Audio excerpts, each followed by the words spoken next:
you have your Bibles, please open up with me to Genesis chapter 14.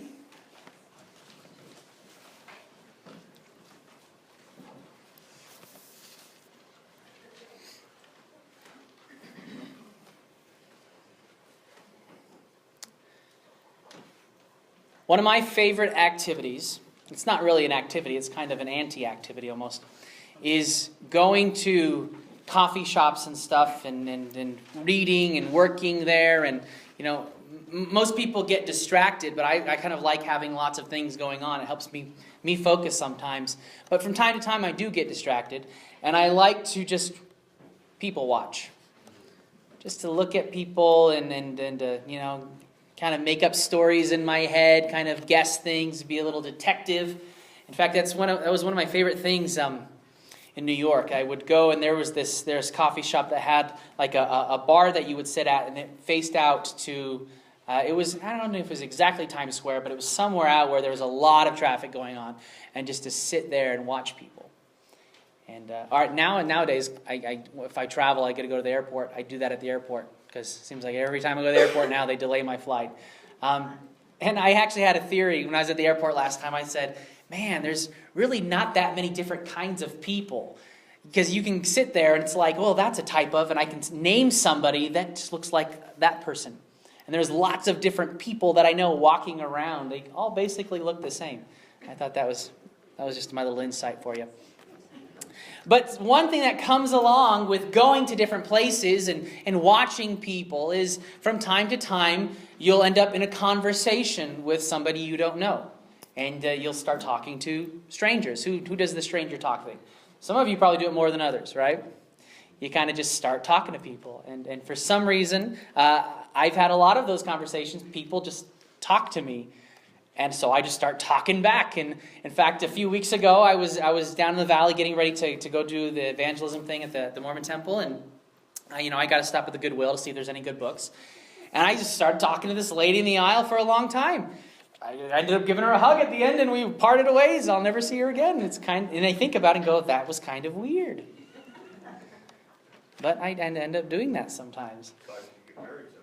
Right, yeah. You never know. But so we meet different people in life, and we get to talk to different people and see different people. And sometimes, I always, because again, I'm always creating stories and weird things in my head. And one time, I remember meeting a guy. I was teaching at this acting school in Phoenix, and I would always have lots of time in between. So there were these benches that I would go and sit at, waiting for my next class to start. And I would be sitting there and always trying to think of an idea for a play or something. So I'm always like thinking and give me an idea. And this guy walked by one time, and he said, "Hey man, you in love?" And I said, "What?" And he said, "Well, you're thinking so much. What's going on?" And I was like, "Oh, nothing." And we started talking for a long time, and it ended up where this guy started giving me like life advice. And he started like telling me things to do and all this stuff. And he was a homeless guy, which I didn't have to do with anything, but he was just some guy. And at the end of it, he said, I was going to ask you for a donation, but no, and I got to know you and this kind of thing. So I gave him, I didn't have much on me. I gave him some stuff, but he started talking to me, and then he walked away, and then I tried to look for him, and I couldn't find him. And I thought, maybe that was some mysterious figure or something. Well, who was that guy? He just came in to solve my problem. And I always find it because in some movies, there's always a mysterious figure that can come in. There's that golf movie with Matt Damon. I think it's called Bagger Vance. Anybody seen that one? And he's a golfer, but he can't get it straight. And he's all messed up in his life. And then Will Smith comes out of nowhere. And it's like, who is this guy? And then he disappears at the end, the mysterious figure. I always find that interesting. And I always, so I always think about that guy that talked to me. He's the mysterious figure. I don't know whatever happened to him. Today in our reading, we come across one of the most mysterious figures in the entire Bible. We come across this guy named Melchizedek.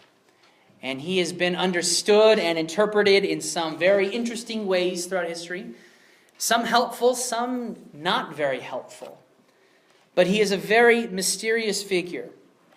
And although this is primarily where we get understanding of Melchizedek, the other inspired writers of the Bible have found great insight in just these 3 verses in Genesis 14 that mention him. In fact, it's just a small encounter. It's a small little event. But there's a lot of important implications in this mysterious man, Melchizedek. And so today, as we've been looking at various other people in Abraham's life that maybe are not primarily the ones we want to focus when we're talking about big picture, there are some very important things that we have to pick up when it comes to Melchizedek. Who is he? Where did he come from? Why is he important? So we're going to look at some of those. Let's look at this account again briefly in Genesis chapter 14. Because what we see here in the reading we just have is that we have 2 kings come out to meet Abraham. After the defeat of Chedorlaomer, who was a king, and then we have the king of Sodom comes out, and then Melchizedek, the king of Salem, come out. And they both come to meet Abram after this battle that has taken place. We're going to talk about that in a second. But an interesting thing is, if we were to cut out Melchizedek from here, the text would just flow just fine. It would flow nicely. It says that the Sodom, in verse 17, after his return from the defeat of Chedorlaomer and the kings who were with him, the king of Sodom went out to meet him in the valley of Shaveh, that is the king's valley. Now skip down to verse 21. And the king of Sodom said to Abram, "Give me the persons, but take the goods for yourself." If we were to skip the 3 verses in between, the narrative would flow just fine. However, these 3 verses that are in between are very important. Now, let this always be an important thing for us to remember. God does not waste space in the Bible. Every line is there for an important purpose. We don't always get it at first, but it is. And the original readers of this text, as they're getting this and Moses is presenting it before the people, they would have understood this encounter with the king of Sodom. That would have made perfect sense to them. This encounter with Melchizedek, they would have been scratching their heads going, what is going on here? But like I said, there's a very important principle here that we have to keep in mind. If the Bible makes a big deal out of something that naturally we wouldn't, we go with what the Bible does. And we have to say, okay, there is something here that is important, even if we naturally would miss it. Let that be, that's hermeneutics, right? We're talking about hermeneutics, interpretation. These 3 verses to us don't really mean much, but then we see them in other places. Let's turn to another place. The next place we see a mention to Melchizedek is Psalm 110.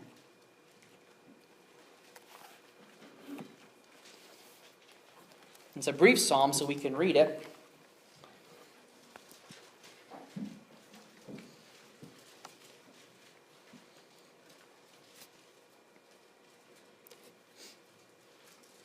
Psalm 110 says this. This is a psalm of David. Verse 1. The Lord says to my Lord, "Sit at my right hand until I make your enemies your footstool." The Lord sends forth from Zion your mighty scepter. Rule in the midst of your enemies. Your people will offer themselves freely on the day of your power, in holy garments, from the womb of the morning. The dew of your youth will be yours. The Lord has sworn, and will not change his mind. You are a priest forever, after the order of Melchizedek. The Lord is at your right hand. He will shatter kings on the day of his wrath. He will execute judgment among the nations, filling them with corpses. He will shatter chiefs over the wide earth. He will drink from the brook by the way. Therefore, he will lift up his head. Lots of interesting things happening there. This is a very prophetic psalm written by David. Very messianic psalm written by David. In fact, this is a very important psalm when we look at the New Testament, because whether we realize it or not, this actually is the most quoted psalm in the New Testament. We would think maybe it would be something different, but this is it. Phrases like, "You are a priest forever after the order of Melchizedek," is quoted very often. Phrases like, "Sit at my right hand until I make your enemies your footstool," is quoted very often in the New Testament. So there's something very important going on in Psalm 110 that we can't miss. The next phrase that we would see, or next reference to Melchizedek, would be in the book of Hebrews. We'll get there in a little bit, but he's actually quoted quite a bit in Hebrews, in chapters 5, 6, and mostly in 7. So from this one small encounter that Abraham has with this mysterious figure, the writers of the Psalms, so David and then the writers of the book of Hebrews, saw much of implication there. And under the inspiration of the Holy Spirit, as the writer of the Hebrews is writing, he sees what God has done in this great picture, in this great meeting between Abraham, the father of the nation, and Melchizedek, the king of Salem. Something is going on here that we can't miss and that we need to pick up on. So back to Genesis chapter 14. Let's get some of this background information. Because if you read chapter 14, the beginning of it, it's a little confusing. There's just a lot of names, a lot of places, and some details. And so let me just give you the gist of what's going on here. In chapter 14, we have warring kings and nations.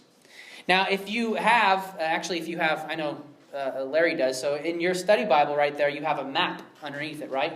And that map almost doesn't help because it's very difficult to even look at the map and see all the lines on it. But if you had a map to see what's going on with these warring kings and nations, you'll see that the area is not very big. It's in this general area of Israel. And so these, although we call them kings, really they're just glorified mayors. They're not like huge nations of people. They're in these more smaller little areas, and they have anywhere from 5,000 to 10,000 people. That's their great nation. But what is happening here is that there are stronger kings. What they've done is they've made these weaker kings their vassals. They're people that they rule over. So the stronger king will come, and he'll come to these weaker kings and will say this: you need to pay us money so we can protect you.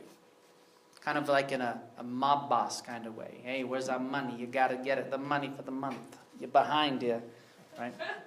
And if you don't, there's going to be problems. So the big king goes to the weaker king, says, give me the payment so we can protect you. He says, we don't need it. He says, you don't understand how it works. You pay it. That's the way it works. So for 13, 14 years, I think, you have to refer to the text, they've been doing this. And finally, the weaker king said, no, we're not going to do this anymore. We're done with dealing with this king. And primarily the king that they've been having trouble with is Chedorlaomer. Cheddar, you could say. King Cheddar. He's been causing a lot of trouble. And so they decide to go to battle. They decide to rebel. And there's a great battle that goes on. And if we remember from Genesis 13, last week we talked about Lot. And remember, Lot decided where he's going to go. He looked over here. This all looks so great. He looked over here, not so much. So he decided to go towards Sodom. And in the midst of going towards Sodom, he gets caught up in all of this battle and war, and he gets captured, just like all the people around him. So Abraham hears about this. He says, I don't like that. So he calls up 318 of his trained men to go, and as night bandits, they come in, they take over, they rescue Lot, they rescue the people out of there, they take all the spoils of war, and yay, Abraham and his men have done it. So they defeat these kings. And that's where we are. That's where we find ourselves in our reading. Abraham has conquered. Abraham and his men have saved Lot. They have saved the other nations. And so now the other nations are like, great, thank you, Abraham. You've really done us a service. We're thankful for that. And he meets with these two kings. The king of Sodom, particularly, his name is Bera. He comes out and he wants to make a deal. He wants to say this. He makes a deal, really, almost like a used car salesman, because he tries to make a bad deal. That's generally speaking. If you're a used car salesman, I'm not having anything against you. Just, But he does it this way. He says, the king of Sodom comes out and says to Abraham, you won. Great. Great. Now, you can keep the people. Just give us the goods. Or vice versa. No, he says, you can keep the goods. We'll keep the people. He has no standing to say that Abraham just won. It all belongs to him. So he's trying to make a deal, but it's not a very good deal. But he's giving him all the praise. He's giving him all the glory. And he says, come into an allegiance with us. Together we can be strong. And at the same time, this king of Salem, Melchizedek, who wasn't even part of these warring factions, he was not part of this whole big mess, he comes out, but he does not come out to make a deal. He does not come out to congratulate Abraham. He comes out to bring blessing and refreshment. And so Abraham has this encounter, and we know very well who this king of Sodom is, but this king of Salem, we don't know exactly who he is. So in terms of the book of Genesis, and as we've been looking at people, we need to ask, where did he come from? Who is he? Where is Salem? Well, it's not in Massachusetts, but it is the same idea. Most people will say that this Salem here is probably the same location later on called Jerusalem. And so we have here, he is a ruler of what we later know as Jerusalem. He's not part of this war. He didn't have his place in it. And what we've read in the book of Genesis, we've seen that the writings in Genesis love genealogy. We know who everybody's father is, who their grandfather is, who their great-great-grandfather is. We don't see any of this with Melchizedek. Even though he seems to be on the good side of things, which is mainly where we get our genealogies, we don't have anything from him. But it does say that he is a priest to God. And so again, so we start scratching our head because we go, wait a second, I thought it was just Abraham and his family. How is Melchizedek a priest to God? And not is he just saying a general term for God, but he's serving the one true and living God. In fact, Abraham, by giving him his tithe, supports that. He is in agreement, saying the God that Melchizedek serves is the same God that I serve. Who is this guy? Well, throughout history, there's been different ideas. Is he Shem? Some people have said that he's Shem, one of Noah's sons. He just changed his name, I guess. Doing business as Melchizedek. He wanted to change that. That's what Martin Luther held to. Luther said he's most likely Shem. In fact, there was, I can't remember his name, but a Puritan commentator also believed that he was Shem. Is Melchizedek an angel? Remember, we had the appearance of the angels as they are going out to destroy Sodom and Gomorrah later on. Many of the early church fathers held to that position. Perhaps this is a theophany or a Christophany, appearance of Christ before he comes in the flesh. St. Ambrose said that. Henry Morris, a theologian he wrote about that, thinking that. However, I think when we look at the big picture of things, I don't think any of those are correct. I think he's the king of Salem. I think that's all he is. And he is a worshiper of God. And I think the writer of Hebrews picks up on that, but under the inspiration of God gives us the fact that not only is he who he says he is, but it's a picture of Christ. I don't think he is Christ, but I think he is a picture of Christ. Let's turn to Hebrews chapter 7 as we look at this idea. Not to get too complicated, but just to see what God has given us in this brief encounter, these 3 verses. Hebrews chapter 7 is what I meant. This is page 1004 in the Pew Bible.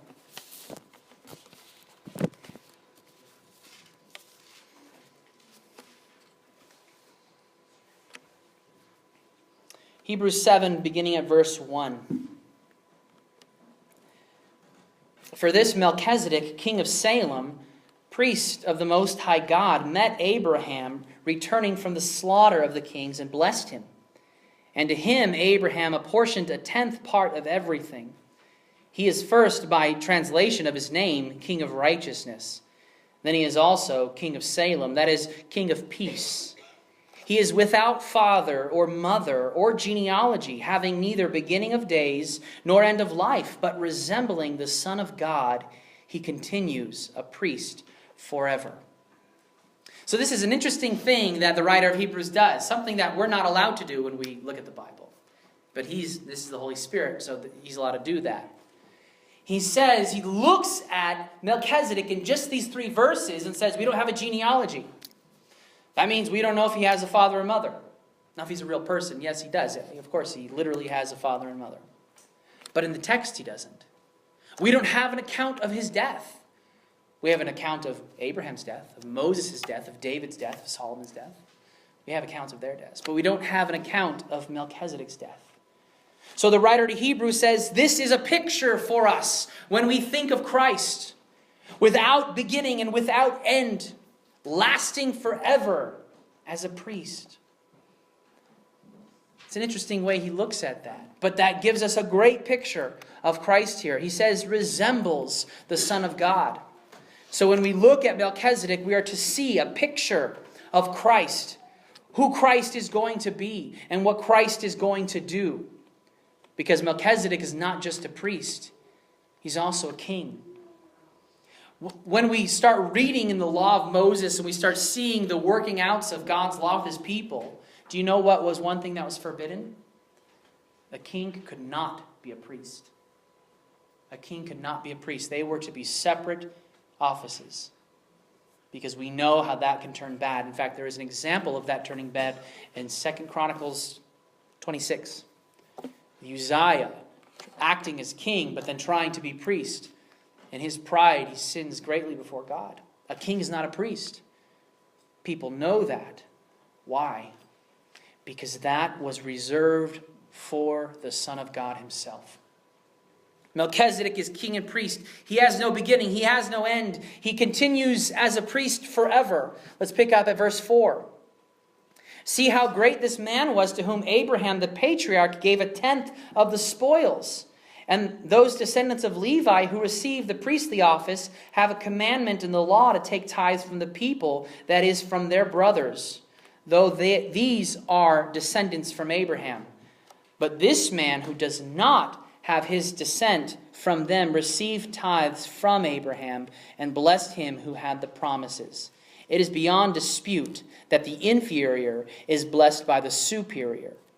In the one case, tithes are received by mortal men, but in the other case, by one of whom is testified that he lives. One might even say that Levi himself, who received tithes, paid tithes through Abraham, for he was still in the loins of his ancestor when Melchizedek met him. That's kind of wordy, but there's some very important things in that. He says this, we know that the Levites were to serve as priests, just the tribe of Levi. They weren't to do anything else but serve as priests. That means that they did not receive an inheritance like everybody else did. They did not receive a portion of the land. They were to get their way of life from the other tribes taking care of them. They received the tithe from the people. As the priests, their job was to intercede for the people. The greater gives, the lesser gives to the greater, he says here. However, Abraham gives to Melchizedek. Now get into the mind of any believing Jew, especially, think about in time of Jesus' time. What do they proudly always pronounce? We are sons of Abraham. Do not say that we were born of infidelity. We are Abraham's children. And John the Baptist says, do not come to presume that you have Abraham as our father. For I tell you that God is able to raise sons from Abraham from these stones. That was a mark of dignity, to be a son and a daughter of Abraham.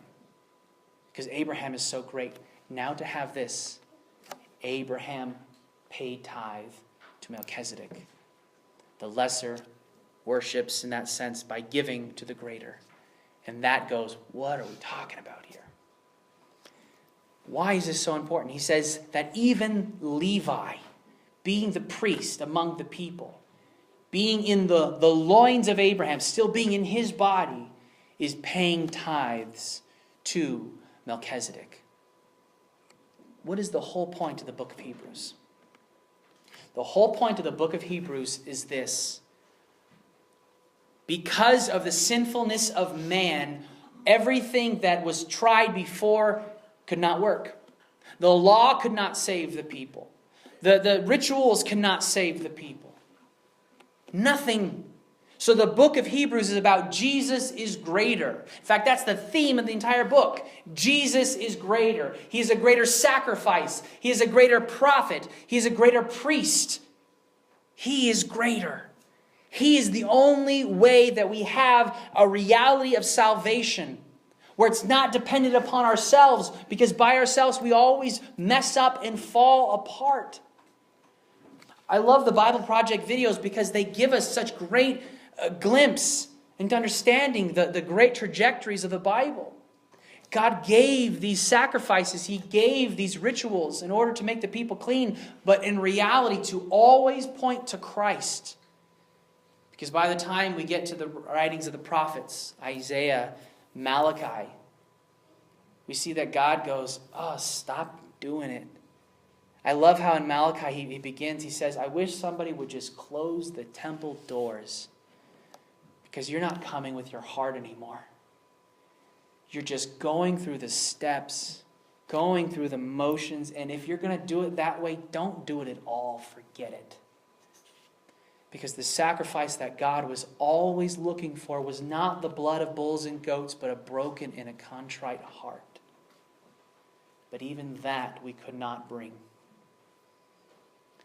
The writer to Hebrews is making a point that the Levitical priesthood served a purpose in pointing to Christ, but it could never wash away sins once and for all.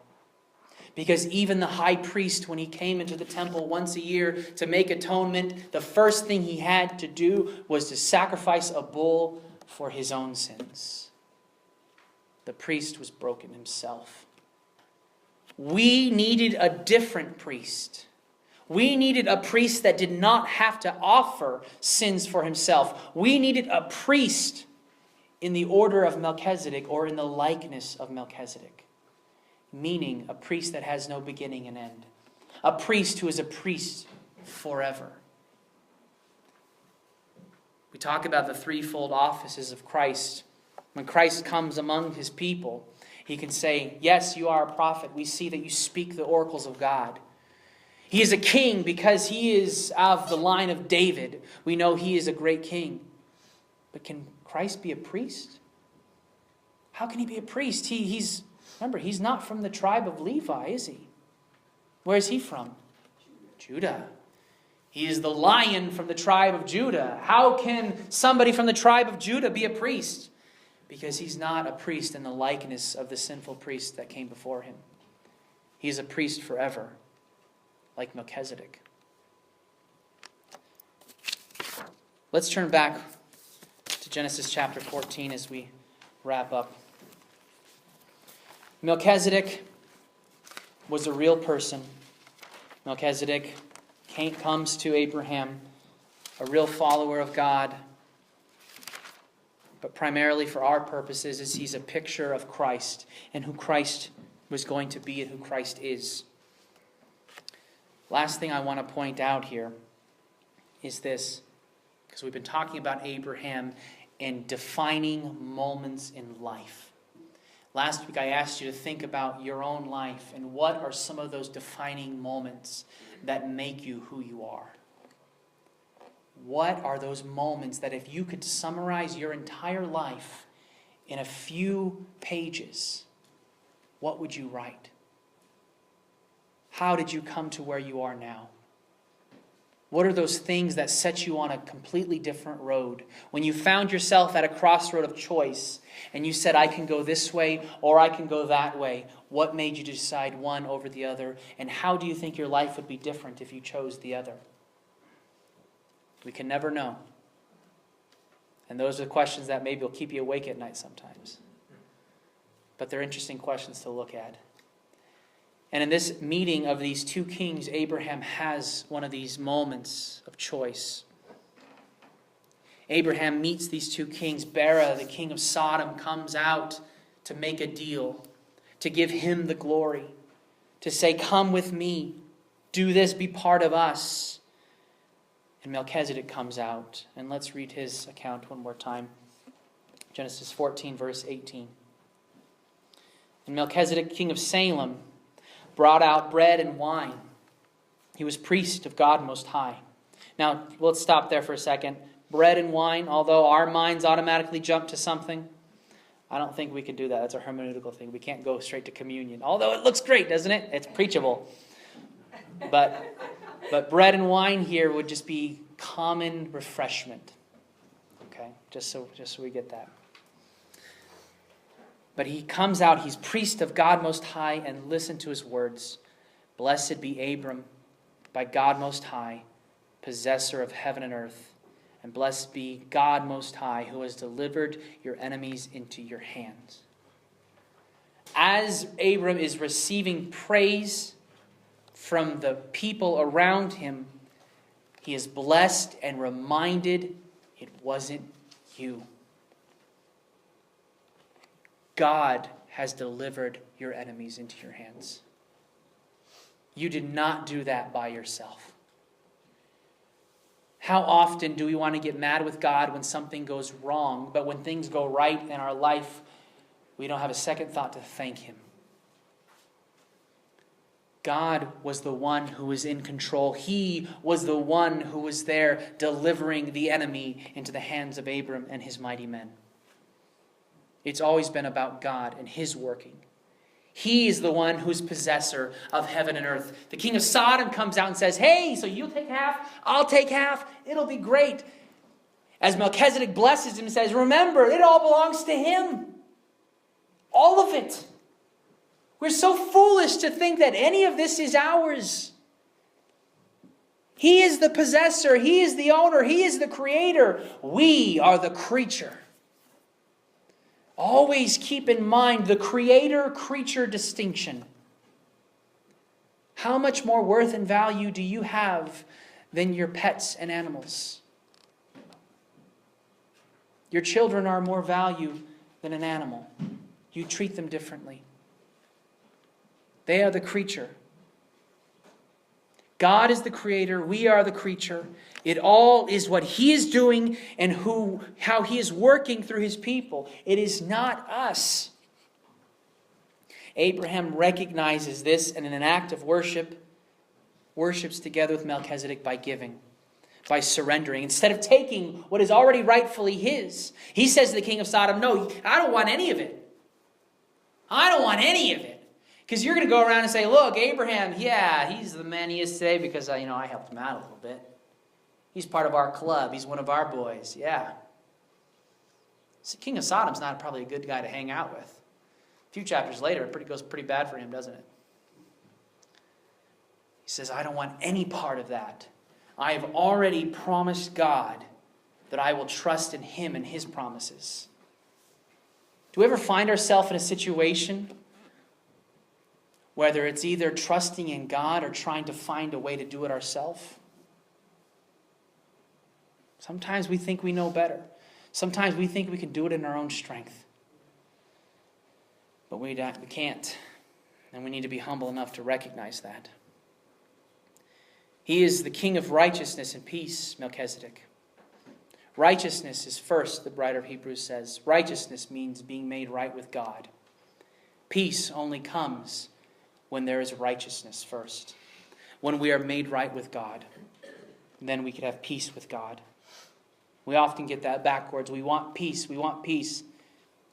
But God desires righteousness first. He worships, he gives, and he recognizes that God is in control. To Melchizedek, this beautiful picture of Christ. This beautiful picture that Christ is a priest forever. That his sacrifice for our sins is once and for all and is perfect.